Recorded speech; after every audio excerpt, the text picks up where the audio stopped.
तो दोस्तों नमस्कार, मैं हूं अनिल और रेसलिंग सुपर धमाल में आपका स्वागत है। तो दोस्तों आज का मंडे नाइट रो ज्यादा खास नहीं था। 10 में से आप कितनी रेटिंग्स देना चाहेंगे अपनी राय कमेंट बॉक्स में जरूर दें। बात करेंगे हम गोल्डबर्ग से।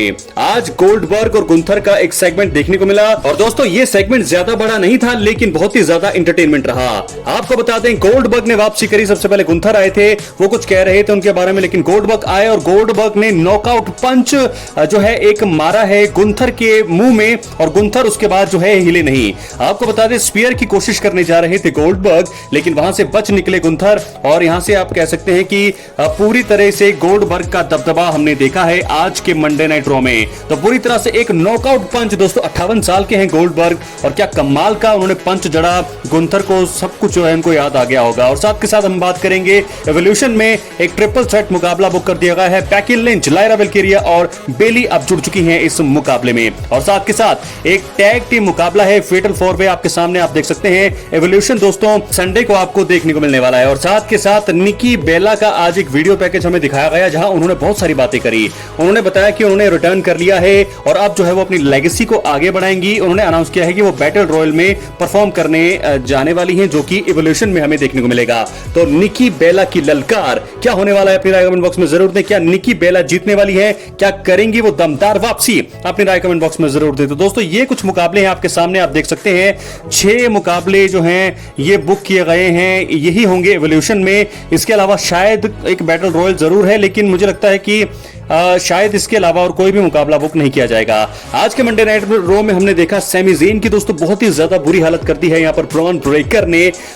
यहां से अंदाजा लगाया जा सकता है और रिपोर्ट्स में बताया जा रहा है कि अब एक लंबी जो है इंजरी और एक बहुत लंबा ब्रेक अब लेने वाले हैं सैमी ज़ेन। उनकी हालत बहुत ही ज्यादा आज खराब की गई है।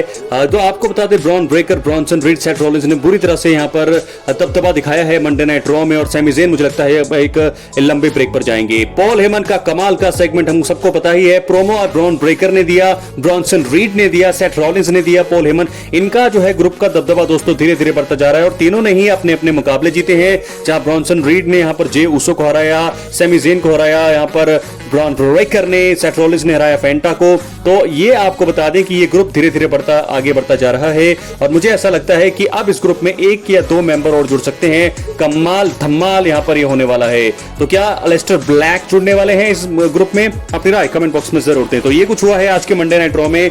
क्या लगता है दोस्तों आपको 10 में से कितनी रेटिंग आप देना चाहेंगे आज के मंडे नाइट रॉ में?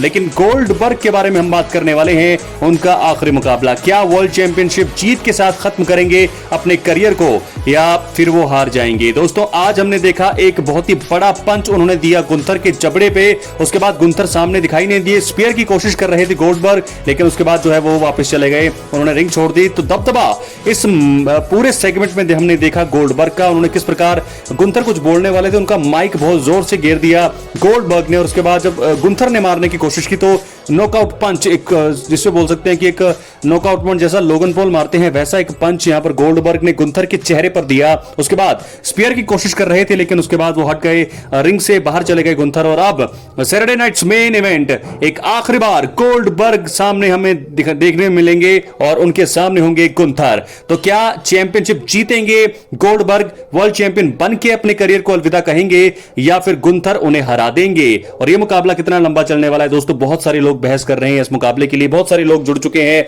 जितने भी फैंस हैं गोल्डबर्ग के, वो चाहते हैं कि गोल्डबर्ग जीत के साथ इस अपने करियर को खत्म करे। लेकिन मुझे दोस्तों ऐसा लगता है कि शायद गोल्डबर्ग इस मुकाबले में हार जाएंगे और गुंथर इस मुकाबले को जीतेंगे। लेकिन जो भी हो, हम चाहेंगे कि एक बड़ा मैच होना चाहिए गोल्डबर्ग के करियर का। साथ के साथ आइए हम दोस्तों प्रेडिक्शन करते हैं एवोल्यूशन में कौन जो है जीतने वाला है। तो ये मैच है जेड कारगिल नियोमी। मुझे लगता है इस मुकाबले में जीतेंगी नियोमी, क्योंकि एक हील किरदार निभा रही है नियोमी, तो पूरे चांसेस है नियोमी के जीतने के। क्या लगता है आपको, क्या जेड कारगिल जीतेंगी? इसके बाद बात करेंगे हम अगले मुकाबले की। तो दोस्तों इयो स्काई वर्सेस रिया रिप्ली वर्ल्ड चैंपियनशिप के लिए मुकाबला होगा 13 जुलाई जो है संडे को ही हम देखेंगे एवोल्यूशन। क्या लगता है आपको? मुझे लगता है दोस्तों, मेरी तो प्रेडिक्शन यही है कि रिया रिप्ली इस मुकाबले में हार जाएंगी और इयो स्काई अपने टाइटल को रिटेन कर लेंगे। लेकिन भविष्य में क्या पता क्या हो प्लान डब्ल्यूडब्ल्यूई का, लेकिन मुझे ऐसा लगता है कि रिया रिप्ली इस मुकाबले में उन्हें हार का सामना करना पड़ सकता है। तो इयो स्काई मेरी विनर है।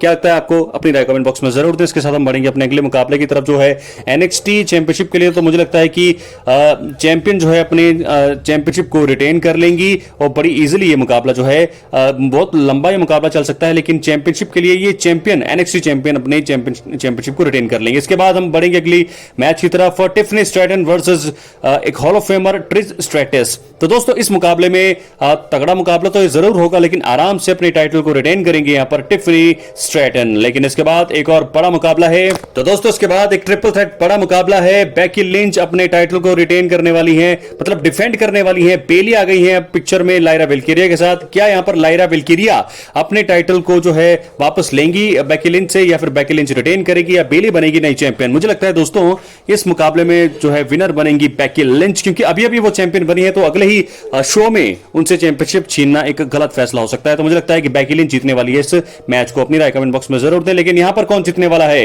एवोल्यूशन टैग टीम चैंपियनशिप के लिए मुकाबला, फेटल 4 में मुकाबला, शार्लेट फ्लेयर एलेक्सा ब्लिस की जोड़ी बनी है। जजमेंट डे है सामने, ऑस्का है और कायरी सेन है। लेकिन मुझे दोस्तों ऐसा लगता है कि ऐसी फीलिंग सी है कि शार्लेट फ्लेयर और एलेक्सा ब्लिस बनने वाली है नई टैग टीम चैंपियंस। क्या लगता है आपको? अपनी राय कमेंट बॉक्स में जरूर दें। और उसके साथ बात करने वाले हैं हम दी ओटीसी रोमन रेंस की। दोस्तों मंडे नाइट रॉ में बात की जा रही थी कि उनकी वापसी हो सकती है, लेकिन मुझे लगता है अब आ रहा है सैटरडे नाइट्स मेन इवेंट। तो क्या सैटरडे नाइट्स मेन इवेंट में होगी रोमन रेंस की वापसी? क्योंकि समर स्लैम से पहले उनको आना जरूरी है। वापसी है ये बताया गया है रिपोर्ट्स में कि वो आएंगे समर स्लैम से पहले। तो समर स्लैम से पहले रॉ और स्मैकडाउन के एपिसोड तो हैं, लेकिन एक ही प्रीमियम लाइव इवेंट है जो है सैटरडे नाइट्स मेन इवेंट। तो अगर वो समर स्लैम से पहले वापसी करते हैं तो मुझे लगता है कि सैटरडे नाइट्स मेन इवेंट में ही वो आने वाले हैं। और मुझे ऐसा लगता है कि सेथ रॉलिंस, ब्रॉन ब्रेकर और ब्रॉन्सन रीड के जो ग्रुप, उनका जो दबदबा चल रहा है वहां पर वो आने वाले हैं। या फिर क्या सोलो सिकोआ का जो ग्रुप है वो ज्यादा ताकतवर है? इन दो में से मुझे लगता है कि कहीं ना कहीं तो वो जाने वाले हैं, लेकिन समर स्लैम से पहले वो आएंगे ये तो गारंटेड है। लेकिन फिलहाल क्यों इतनी देर की जा रही है रोमन रेंस की वापसी को लेकर के दोस्तों, सवाल इस पर अभी भी बरकरार है, बना हुआ है कि क्यों इतनी देर आखिरकार डब्ल्यूडब्ल्यूई कर रही है रोमन रेंस की वापसी में, क्योंकि अब तो उनको कायदे से आना चाहिए। तो क्या वो सैटरडे नाइट्स मेन इवेंट में आएंगे, या रॉ में आएंगे, या स्मैकडाउन में आएंगे, कहां आएंगे? इस पर सवाल अभी भी बरकरार है। तो दोस्तों इसके बाद हम बात करेंगे समर स्लैम 2025 का जो मेन इवेंट होने वाला है उसकी एंडिंग किस प्रकार होगी। मुझे लगता है कि ये जो मुकाबला होगा जरूर बहुत तगड़ा मुकाबला होगा। कई ज्यादा इंटरप्शंस इस मुकाबले में देखने को मिल सकती हैं। क्या इस मुकाबले में जॉन सीना का बेबी फेस टर्न हो जाएगा? मुझे ऐसा लगता है क्योंकि अब तकरीबन 5 से 6 महीने बचे हैं और तकरीबन 3 से 4 बड़े मुकाबले ही जॉन सीना के हैं अब इस स्टेज में। तो मुझे ऐसा लगता है कि इस मुकाबले में जीत होगी the American nightmare Cody Rhodes की और दोबारा अपने टाइटल को रिटेन वापस हासिल करेंगे कोडी रोड्स। जॉन सीना को हरा देंगे, जॉन सीना का टाइटल रन खत्म हो जाएगा, क्योंकि दोस्तों वो फेयरवेल टूर पे है। तो जॉन सीना को ज्यादा समय तक, या फिर आप ये यूं कहें कि वो ज्यादा देर तक नहीं रहने वाले, एंड तक तो वो चैंपियन नहीं रहने वाले। तो समरस्लैम 2025 में मुझे ऐसा लगता है कि कोडी रोड्स जीतेंगे, चैंपियनशिप को वापस लेंगे, जॉन सीना की हार होगी और उसके बाद सेथ रॉलिंस बन सकते हैं mister money in the bank से नए अनडिस्प्यूटेड चैंपियन, या फिर कोडी रोड्स तो जरूर जीतेंगे इस मुकाबले में। लेकिन मुझे लगता है कि जॉन सीना हारेंगे और जॉन सीना का बेबी फेस हो सकता है, टर्न फेस हो सकता है यहां पर हील से टर्न समरस्लैम के एंड में। क्या लगता है आपको? अपनी राय कमेंट बॉक्स में जरूर दें। लेकिन क्या the beast Brock Lesnar SummerSlam में करेंगे वापसी, या फिर उससे पहले? दोस्तों मुझे लगता है कि सबसे बढ़िया स्टेज रहने वाला है ब्रॉक लेसनर की वापसी का समरस्लैम। समरस्लैम 2025 में जरूर ब्रॉक लेसनर की वापसी करा देनी चाहिए, क्योंकि समरस्लैम 2025 में तकरीबन 2 से 3 साल, मुझे लगता है 3 साल होने वाले हैं, और 3 साल में वो पहली बार हमें नजर आएंगे समरस्लैम 2025 में। क्योंकि ट्रिपल एच ने साफ कहा है कि इस समय दूर नहीं है ब्रॉक लेसनर, डब्ल्यूडब्ल्यूई से कॉन्ट्रैक्ट से दूर नहीं है, वो बने हुए हैं। तो ऐसे में समरस्लैम एक अच्छा मंच है ब्रॉक लेसनर की वापसी का। क्या है आपकी राय? अपनी कमेंट बॉक्स में जरूर दें। मिलते हैं अगले वीडियो में, बहुत बहुत धन्यवाद।